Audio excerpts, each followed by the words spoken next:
നിങ്ങളുടെ ജീവിതത്തിൽ 3 തരം ആളുകളുണ്ടാകും. ഒന്നാമത്തെ ആളുകൾ ഇലകൾ പോലെയാണ്.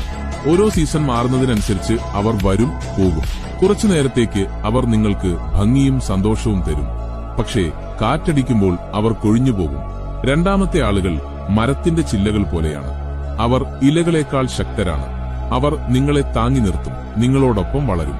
പക്ഷേ നിങ്ങൾ അവരെ ഒരുപാട് ആശ്രയിച്ചാൽ അവർ ഒടിഞ്ഞുപോയേക്കാം. പിന്നെ മൂന്നാമത്തെ ആളുകൾ വേരുകൾ പോലെയാണ്. നിങ്ങൾ അവരെ എപ്പോഴും കാണണമെന്നില്ല, പക്ഷേ അവർ നിങ്ങളെ നിലത്തുറപ്പിച്ചു നിർത്തും. അവർ നിങ്ങളുടെ മനസ്സിന് ശക്തി നൽകും. എന്തു കൊടുങ്കാറ്റുണ്ടായാലും, എത്ര ഇലകൾ കൊഴിഞ്ഞുപോയാലും, എത്ര ചില്ലകൾ ഒടിഞ്ഞാലും അവർ മാറ്റമില്ലാതെ കൂടെയുണ്ടാകും. അതുകൊണ്ട് ഇലകൾ കൊഴിഞ്ഞു പോകുമ്പോൾ സങ്കടപ്പെടേണ്ട, ചില്ലകൾ ഒടിയുമ്പോൾ ദേഷ്യപ്പെടേണ്ട കാര്യവുമില്ല. വേരുകളെക്കുറിച്ച് ഓർത്ത് നിങ്ങൾ സന്തോഷിക്കുക. കാരണം അവരാണ് നിങ്ങളെ ഒരിക്കലും വീഴാൻ അനുവദിക്കാത്തവർ. അവരാണ് എന്നും കൂടെയുണ്ടാകുന്നവർ. ഒരുപക്ഷെ അത് നിങ്ങളുടെ മാതാപിതാക്കളാണ്.